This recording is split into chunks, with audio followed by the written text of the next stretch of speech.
Hello my math learners, welcome back to my YouTube channel math with Atifa. कुछ math समझ में आना शुरू हुआ या अभी भी प्रॉब्लम्स बाकी हैं? जो टॉपिक्स मैंने आपको एक्सप्लेन कर दिए, आई थिंक उसमें अब आपको कोई परेशानी नहीं होनी चाहिए। फिर भी कोई परेशानी हो तो कमेंट करें और मुझे बताएं कि आपको आगे क्या सीखना है, आप क्या करना चाहते हैं मैथ्स में, और क्या ऐसा पॉइंट है जो आपको अभी तक भी क्लियर नहीं हुआ। इसमें कोई प्रॉब्लम नहीं कि आप किस लेवल पे इस टाइम मैथ पढ़ रहे हैं और आप मुझसे किस लेवल का क्वेश्चन करेंगे, कोई प्रॉब्लम नहीं। आप मुझसे किसी भी टाइप का किसी भी लेवल का क्वेश्चन कर सकते हैं अपनी लॉजिक्स को क्लियर करने के लिए। So I am waiting for your comments कि आप मुझे ऐसे कोई क्वेश्चंस बताएं। आज मैंने आपके लिए डी सीरीज में से टॉपिक लिया है लीनियर इनइक्वालिटीज। हम इतने दिनों से बात कर रहे थे लीनियर इक्वेशंस की, अलजेब्रिक एक्सप्रेशंस की, लीनियर एक्सप्रेशंस की। ये सब आई होप सो कि मैंने बहुत अच्छे से आपको एक्सप्लेन कर दिए हैं। आज हम बात करते हैं लीनियर इनइक्वालिटीज पे। इनइक्वालिटीज इक्वालिटी से ही बाहर आई है, लेकिन अब उसमें क्या चेंज है उसको डिस्कस करते हैं। हमारे पास जो लीनियर इक्वेशन होती है वो आपके पास बनती है 4x + 9 = 12। Let's suppose this is a linear equation जिसमें given variables की पावर 1 है। ठीक है, अब हम बात करते हैं लीनियर इनइक्वालिटी की। इनइक्वालिटी के साइन हमारे पास डिफरेंट है। आपने अपने प्राइमरी लेवल पे पढ़े होंगे less than and greater than का साइन। आपके पास एक लेस देन का साइन है, एक ग्रेटर देन का साइन है। ये दोनों आपकी इनइक्वालिटीज को शो करते हैं। अब मैं इसी को थोड़ा चेंज करती हूँ इनइक्वालिटीज की दो और फॉर्म्स को बनाने के लिए। नंबर 1 मैं आपके पास ले रही हूँ लेस देन का साइन विद इक्वल टू। आप इसको बोलेंगे less than and equal to. ये आपके पास सिर्फ साइन है लेस देन और ये है less than and equal to. और इसी तरह मैं इसमें से एक और बनाऊंगी greater than and equal to. अब इस साइन में और इन साइंस में और इन चारों साइंस की इससे क्या डिफरेंशिएशन है उन सब को हम डिस्कस करने वाले हैं। इन सब में क्या क्या चेंज आपके पास आने वाला है, नथिंग टू वरी, ये बहुत इजी है। सिर्फ क्या है, छोटे छोटे एक दो पॉइंट्स को हमें याद रखना है जो कि इन्हीं वैल्यूज में, इन्हीं सिंबल्स में आपको इंडिकेट वो कर रहे हैं। कोई ऐसी बात नहीं होगी जो आपको बिल्कुल अलग तरीके से याद रखनी है। वो सब चीजें इन्हीं के सिंबल्स में आपको आइडेंटिफाई कर देंगी कि हमने इनमें क्या चेंज किया। पहले बात करते हैं लेस देन के साइन की। लेस देन के साइन की बात करूं तो ऑब्वियसली यहाँ पे आपका जो वैल्यू नंबर होगी वो बड़ी होगी, ये वैल्यू आपकी छोटी होगी। This is clear. हम इसको लिख सकते हैं 5 is less than 9। Okay, this is clear. अच्छा, इसको तो हम बात करते हैं ना प्राइमरी लेवल पे। अगर मैं इसको लीनियर की फॉर्म में लेके आऊँ, लीनियर इनइक्वालिटीज को हम पढ़ रहे हैं ना, तो हम अपनी हर इक्वालिटी को प्राइमरी लेवल पे डिस्कस कर चुके हैं। अब मैं इसी को लेकर आ रही हूँ लीनियर इनइक्वालिटीज के साथ। वो कैसे होने वाला है, हम लिखेंगे 5x is greater than 9। कि यहाँ पे x की कोई भी वैल्यू आप ले आएंगे वो 9 से वैल्यू छोटी ही रखने वाली है। This is a linear inequality expression. ये आपके पास लीनियर इनइक्वालिटी में आता है। आपने इसको इनइक्वालिटी और वेरिएबल के साथ लिखा है। अब हम बात करते हैं इस ग्रेटर देन की। ग्रेटर देन में अगर हम लिखें तो हम कहेंगे 15 is greater than 10। This is understood. अब मैं इसको लीनियर इनइक्वालिटी में अगर चेंज करूं तो हमारे पास एक जगह पे दो वेरिएबल्स भी आ सकते हैं। ऐसा कोई रूल नहीं कि आप इसमें वेरिएबल्स को एक ही लेंगे। अलजेब्रा में आप जितने वेरिएबल्स लेना चाहे ले सकते हैं। क्या है, सिर्फ उनकी पावर 1 होनी चाहिए। पावर आती है आपके पास इसके टॉप पे। अगर ये पावर 1 है तो ये लीनियर है, अगर ये पावर 2 है तो ये क्वाड्रेटिक है, पावर 3 है तो ये क्यूब में जाएगा। ओके, इसी तरह सोन ये सब चलता जाता है। अब मैं यहाँ पे 2 वेरिएबल ले लूं या मैं 4 वेरिएबल ले लूं, उन सब की पावर 1 होनी चाहिए। अब हमारे पास इसमें से जो भी आंसर आएगा, आपके पास ये टर्म बड़ी होगी और ये टर्म छोटी होगी, बिकॉज इनइक्वालिटी में इस साइड पे इसका माउथ ओपन है। जिस साइड पे माउथ ओपन होगा वो चीज आपके पास उस साइड की बड़ी होगी। अब मैं बात करती हूँ हमारे पास जो अगली वैल्यू दी हुई है किस और किस वैल्यू की। हमारे पास ये जो सिंबल्स दी हुई है, these are not values, sorry, these are symbols। अब क्या कर रहे हैं हम, इसी एक्सप्रेशन को मैं इसमें लिख देती हूँ 4x + 9 is less than and show करेंगे ना तो फिर हमारी ये बात बहुत इजीली क्लियर हो सकती है। जब हम इसको नंबर लाइन पे शो करते हैं तो हम क्या करते हैं, लेट्स सपोज अगर हमारे पास आंसर आ रहा है, इस पूरे एक्सप्रेशन को मैंने सॉल्व किया तो मेरे पास आंसर आ गया 6 is less than and equal to 12। तो हम जब इसको नंबर लाइन पे शो करेंगे ना तो हमारा क्या होगा, जब ये नहीं है ना हमारे पास तो हम 6 के अगले नंबर से स्टार्ट करेंगे विच इज 7। बट जब ये आपके पास है ना तो आप 6 को इंक्लूड करेंगे because 6 is less than and equal to 12। थोड़ा सा पॉइंट है and not a difficult one. जब ये पॉइंट आपके पास नहीं है, ये लाइन नहीं है, तो आप कहेंगे 6 इज लेस देन 12। हम 7 से अपनी वैल्यूज को स्टार्ट लेंगे। हम कहां से स्टार्ट लेंगे, 7 से। लेकिन अगर ये इक्वल टू का साइन है तो हम इस 6 को भी उसमें इंक्लूड करेंगे जब हम इसको नंबर लाइन पे शो करेंगे।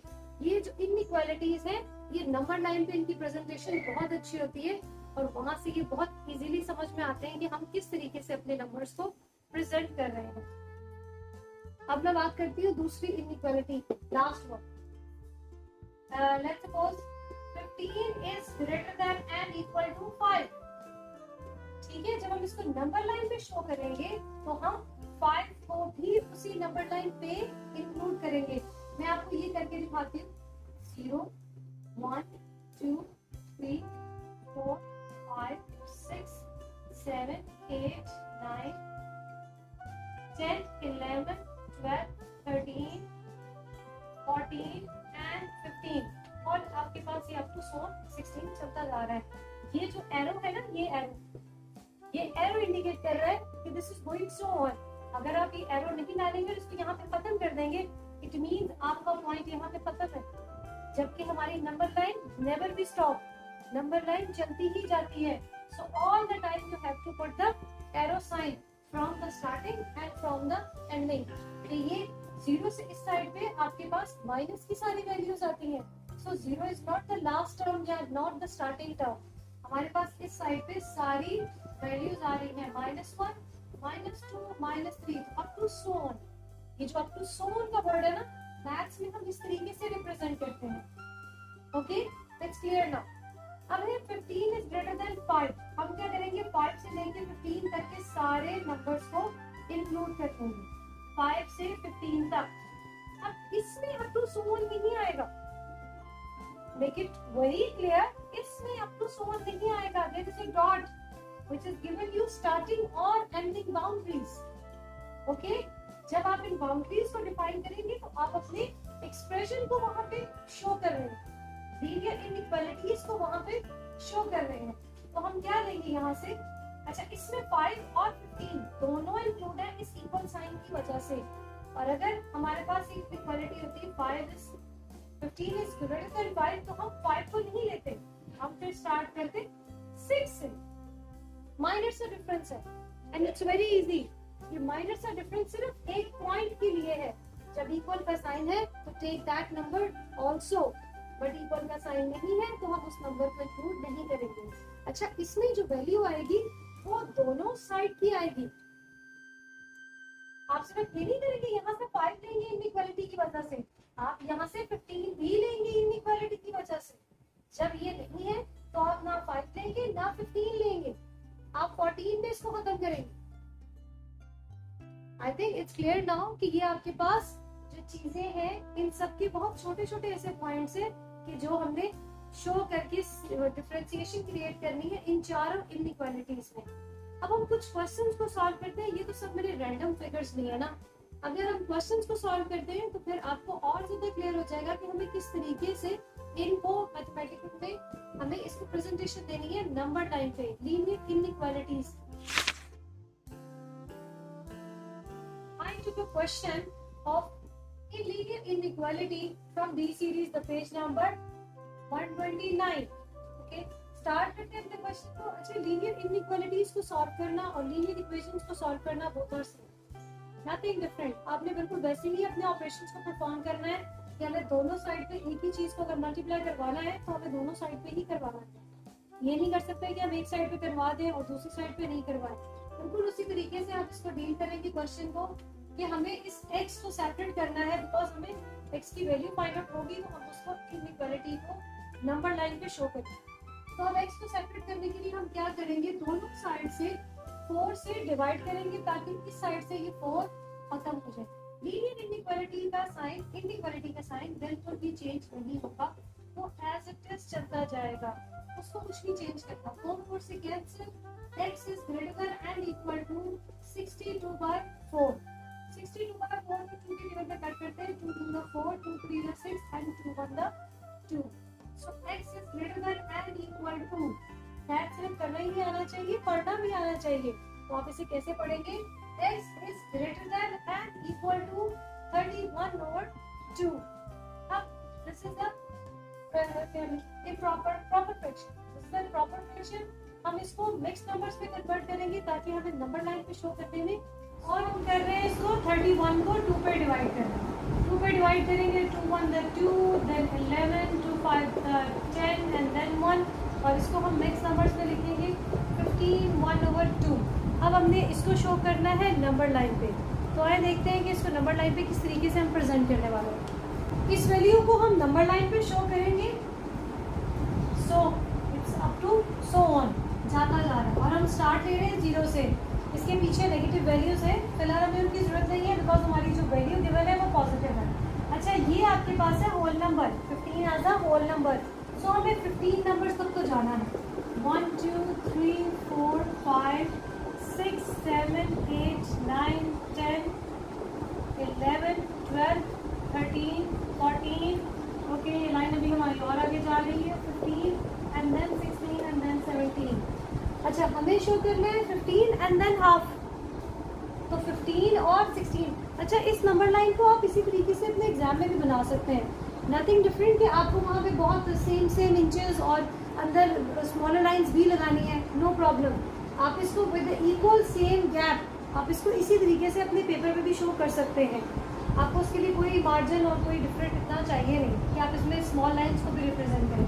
15 is a whole number, 1/2 is half, so it means 15 और 16 के बीच में यहाँ पे आ गई 15 1/2, और हमारे पास जो ये वैल्यू थी वो आ रही थी कि x is greater than and equal to this.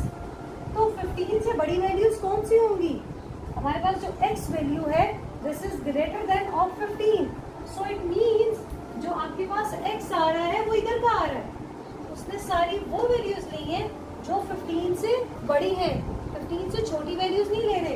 ये पूरी नंबर लाइन आपकी किसी काम की नहीं है, क्योंकि जो x वैल्यूज है, जो ये हमारा लीनियर इनइक्वालिटी का क्वेश्चन था जो हमने सॉल्व किया है, वो आपके पास आ रहा है x is greater than equal to 15.5 से बड़े नंबर्स लेने हैं। सो हमारे x को रिप्रेजेंट, ये लाइन लगानी बहुत जरूरी है, ये एरो, क्योंकि ये रिप्रेजेंट कर रहा है कि दिस इज x आपकी 16 वैल्यू ले, 17 ले, 17.5 ले, it's depend on the x। But important बात, आपका 15 and 1/2, 15.5 is also included with the x वो इंटरवल ले रहा है जो वैल्यूज 15 से बड़ी हैं, बट इस इनइक्वालिटी की वजह से, इस इक्वल इनइक्वालिटी और इस ग्रेटर इक्वल के साइन की वजह से 15.5 भी इसमें इंक्लूड है। सो 15.5 को आप इससे ज्वाइन करेंगे कि आपका 15.5 से लेके सारी वैल्यूज आगे जा रही हैं। लेट्स सपोज अगर ये हमारे पास होती इनइक्वालिटी 15 and 1/2, अगर ये इस तरीके से होती, इसमें इक्वल का साइन नहीं होता, तो हम क्या करते, हम यहाँ से इस डॉट को 16 पे शिफ्ट कर देंगे कि हमारा जो x स्टार्ट हो रहा है वो 16 से स्टार्ट हो रहा है। Is it clear? फिर 15.5 उसमें शामिल नहीं होगा, not included in this interval inequality. जिस तरीके से भी आपको ये पॉइंट समझ में आ जाए, उसमें आप उस तरीके से उसको बोल के समझ सकते हैं कि हमारी जो वैल्यू है वो 15.5 किस टाइम इंक्लूड है और 15.5 किस टाइम इंक्लूड नहीं है। I hope you understand this very well. Next time और टॉपिक के साथ आपको और लॉजिक्स को एक्सप्लेन करूंगी, लेकिन उससे पहले आपके लिए बहुत ज़रूरी है कि इस टॉपिक से रेलेवेंट क्वेश्चंस की आपने प्रैक्टिस करनी है। उस प्रैक्टिस को करने से ये फ़ायदा होगा कि आपको ये टॉपिक बहुत अच्छा सा क्लियर हो जाएगा, और नेक्स्ट टॉपिक जो इसी टॉपिक से इंटरलिंक हो या इंटरलिंक ना हो तब भी वो आपको समझ में आ जाएगा, क्योंकि आपने ये टॉपिक बहुत अच्छे से समझा होगा। लीनियर इनइक्वालिटीज़ की क्वेश्चंस की प्रैक्टिस करें और मेरे चैनल को लाइक एंड सब्सक्राइब करें and wait till next video. Thank you so much.